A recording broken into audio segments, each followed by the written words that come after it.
বিসমিল্লাহির রহমানির রহিম। হযরত আবু যর রাদিয়াল্লাহু আনহু হতে বর্ণিত, রাসূলুল্লাহ সাল্লাল্লাহু আলাইহি ওয়াসাল্লাম ইরশাদ করিয়াছেন, সর্বশ্রেষ্ঠ আমল হলো আল্লাহ তাআলার জন্য কাউকে মহব্বত করা এবং আল্লাহ তাআলার জন্য কাউকে দুশমনী হিসেবে ভাবা।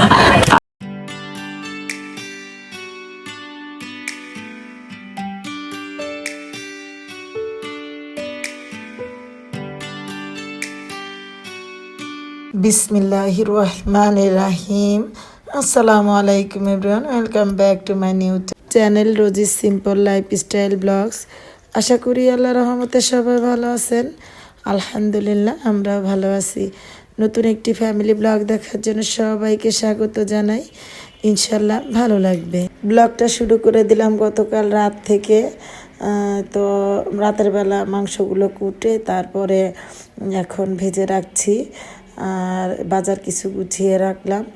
তো আজকে যে মাংস এটা হচ্ছে গতকাল রাত থেকে ব্লগটা যেহেতু শুরু করেছি, তো গতকাল রাতের ভিডিওটাই আপনাদের সাথে তখন শেয়ার করলাম। তো এটা আবার সকালবেলা। তো সকালবেলা আমি আজকে 7 কেজি মুরগির মাংস রান্না করব। যেহেতু অনেকগুলো মাংস রান্না করব, তো এই কারণে রাতের বেলা কুটে ধুয়ে তারপরে ভেজে রেখেছি। আর কক মুরগিটা একটু নরম হয় তাই ভেজে নিয়েছি হালকা। তো রাতের বেলায় আমি যে বাদাম পেস্ট তারপরে নারকেল পেস্ট বের করে রেখে দিয়েছি, যেহেতু শীতকাল। তো এটা খুলে যাবে আর কি, রাতের বেলা নষ্ট হবে না রাতের বেলা বের করে রাখলে। তো টক দই ছিল না, তাই লেবু আর দুধ দিয়ে, লিকুইড দুধটা একটু লেবু দিয়ে আর কি টক দই বানিয়ে নিয়েছি। কড়াইয়ে পরিমাণ মতো তেল দিয়ে দিলাম। আর এই জারটা আমার খুব পছন্দের, তাই আপনাদের সাথে একটু শেয়ার করলাম। তো এখানে নিয়েছি দারচিনি, এলাচ, লং আর তেজপাতা। 3টা বড় তেজপাতা মাঝখান দিয়ে ফালি দিয়ে দিয়েছি। দারচিনি নিয়েছি 7-8 টুকরা, আর এলাচ নিয়েছি 10-12টা, লং নিয়েছি এরকম 10-12টা নিয়ে একটু তেলে ভেজে নিয়েছি, ফ্লেভারটা যেন তেলের ভিতরে আসে সেই অনুযায়ী। এখানে আমি প্রায় আধা কেজি পরিমাণে পেঁয়াজ নিয়েছি। তো একটু রেখে দিলাম, আর বেশি 1 মুঠ পেঁয়াজ রেখে দিয়েছি, বাকিটা দিয়ে দিলাম। তো আপনারা ওইভাবে পরিমাণ অনুযায়ী পেঁয়াজ নিতে পারেন। তো নিয়ে এখন একটু ভেজে নিচ্ছি। পেঁয়াজটা দিয়েই পরে দিয়ে আমি লবণ দিয়ে দিলাম, কারণ রিস্ক নিতে চাই না।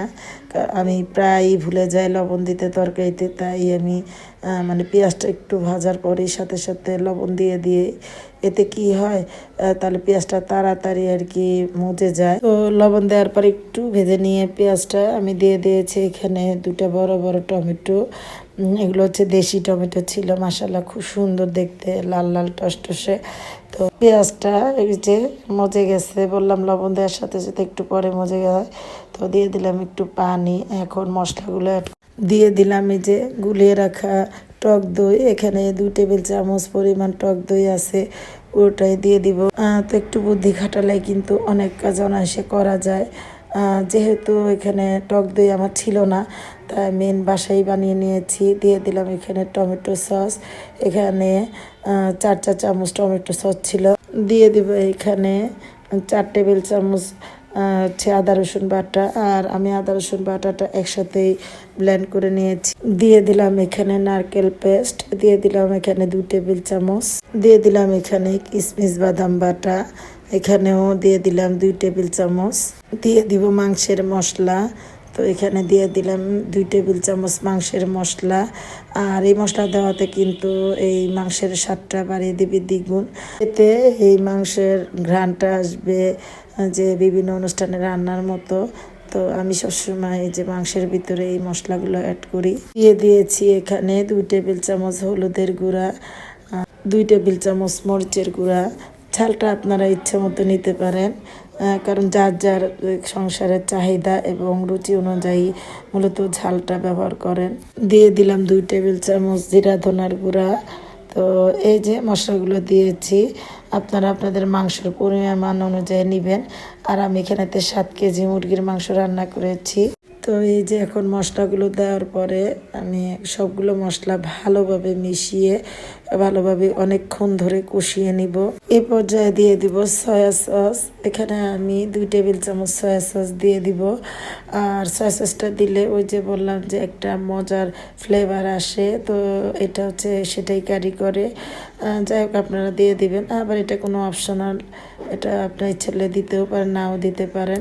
তবে সয়া সসটা ব্যবহার করলে 16 কলা পূর্ণ হয় আর কি। তো চেষ্টা করবেন ব্যবহার করতে। তাই মশলাগুলোকে ভালোভাবে কষিয়ে নিচ্ছি। তবে একটা জিনিস খেয়াল রাখতে হবে যে বেশি মশলাটা যদি আমরা কষাতে যাই তো বারবার মানে নেড়ে চেড়ে দিতে হবে, না হলে নিচে লেগে যাবে। আর মশলাটা যদি পুড়ে যায় নিচে তাহলে মাংসটা খেতে ভালো লাগবে না, একটু তিতা তিতা লাগবে। যাই হোক আমি একটু পর পর মাংসের মশলাগুলো কষিয়ে দিয়েছি, মানে নেড়ে দিয়েছি। তো এই যে দেখুন আমি যে মাংসগুলো দিচ্ছি এগুলো হচ্ছে আমার যে পালিত মুরগি। হয়তো ভাবছেন রোজিনা আপু কি বলে, এখানে কি 7 কেজি মুরগি হবে কি না। তো ওই যে আমি কিছু মুরগি ভেজে নিয়েছি। আর 7 কেজি মুরগি রান্নার পিছনেও কারণ আছে। আমি যখন মুরগি এনেছিলাম এই মুরগিগুলো একদম 10 দিনের বাচ্চা এনেছিলাম, সাদা ছোট ছোট। তো আপনাদের সাথে হয়তো শেয়ার করেছিলাম। তখনই স্কুলে বলেছিলাম আমার কলিগদের যে ওদেরকে খাওয়াবো রান্না করে। তো এই জন্যই আর কি। আর আমরা সব টিচার মিলে 14 জন, তাই এই একটা মুরগি তো হবে না।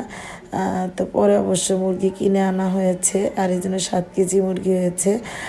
আর আমার এই মুরগিটা তো দেশি মুরগির মতো, তাই এগুলোকে ভাজিনি, ভাজলে আরও চুপসে যাবে, তাই এগুলোকে আগে কষিয়ে নিচ্ছি। ওই যে বললাম যে আমার মুরগিটা দেশি মুরগির মতো, তাই ওগুলোকে একটু ভালোভাবে কষিয়ে নিচ্ছি। আর ওই মুরগিগুলো তো ভাজা, তাই আর কি ওগুলো পরে দিয়ে দিব, না হলে খুলে খুলে যাবে। আর এই মুরগিগুলো আর কি সিদ্ধতে সময় লাগবে, তাই এগুলো সিদ্ধ করে নিচ্ছি আগেই। খুব সুন্দর করে ভালোভাবে আমি আস্তে আস্তে কষিয়ে নিচ্ছি। আর একটু পরপর নিচে মানে নেড়ে দিচ্ছি, নাহলে তো নিচে লেগে যাবে, কারণ অনেক মশলার ব্যাপার। তো এইভাবে আপনারা রান্না করে নেবেন। তো মুরগিগুলোকে ভালোভাবে কষিয়ে নিয়েছি। এখন এই যে ভাজা মুরগিগুলো দিয়ে দিচ্ছি, কারণ এগুলো কিছুক্ষণ কষিয়ে নিব। এই যে কড়াইয়ে তাওয়াতে কিছু ছিল মুরগির মাংস আর কি ভাজা, তো ওগুলো আবার দিয়ে দিলাম। এখন একসাথে সবগুলো মাংস সুন্দর করে কষিয়ে নিব। আর আলু কিন্তু ভেজে নিয়েছিলাম, আমি রাতের বেলায় ভেজে রেখেছিলাম, যেহেতু সকালে সকালে স্কুলে যেতে হবে, চাপটা পড়বে, তাই আমি নিজের চাপটা কমানোর জন্য রাতেই অধিকাংশ কাজগুলো করে রেখেছি। তো মাংসগুলোকে কিন্তু আমি অফ ক্যামেরাতেই উল্টে পাল্টে অনেকবার ধরে কষিয়ে নিয়েছি। এখন দিয়ে দিলাম আলু, যেহেতু আলুগুলো ভাজা তাই একটু মানে বেশিক্ষণ লাগবে না আলুগুলো সিদ্ধ হতে। একসাথেই দিয়ে দিলাম আবারও। তো আলুগুলোকে এখন মাংসের সাথে সুন্দর করে কষিয়ে নিব। যেহেতু ঠান্ডা পড়ছে, গলার 12টা বেজে গেছে, সকালে ঘুম থেকে উঠে রান্না বাড়া করে স্কুলে যেতে হয়, ঠান্ডা লাগে বাইরে প্রচণ্ড। তো দেখুন গলার কি অবস্থা। যাই হোক এই যে আলুগুলো আর মাংসগুলোকে সুন্দর করে সেট করে দিলাম। তো আমি আবার একটু এই যে পানি মানে ঝোলটা চেক করলাম কেমন হয়েছে। তো দেখলাম যে না, একটু কষিয়ে নিয়ে আবারও, তো এই যে কষিয়ে নিয়েছি সুন্দর করে। তো মাংসগুলোকে সুন্দর করে কষিয়ে নিয়েছি আলু সহকারে। দিয়ে দিলাম পরিমাণ মতো পানি, যেহেতু আলু সিদ্ধ করা মানে ভাজা, মাংসগুলো ভাজা আবার সিদ্ধ হয়ে গেছে, তো বেশি পানি দিব না, একটু পরিমাণ মানে অল্পই পানি দিব। আর আমাদের আপা আর কি সীমা আপা আমার কলিগ বলেছিল একটু ঝোল ঝোল করে নতুন আলু দিয়ে রান্না করতে, তাই আমি একটু ঝোলঝোলই রেখেছিলাম। তো আপনারা দেখবেন এইভাবে রান্না করে মাংস কিন্তু খেতে অনেক ভালো লাগে।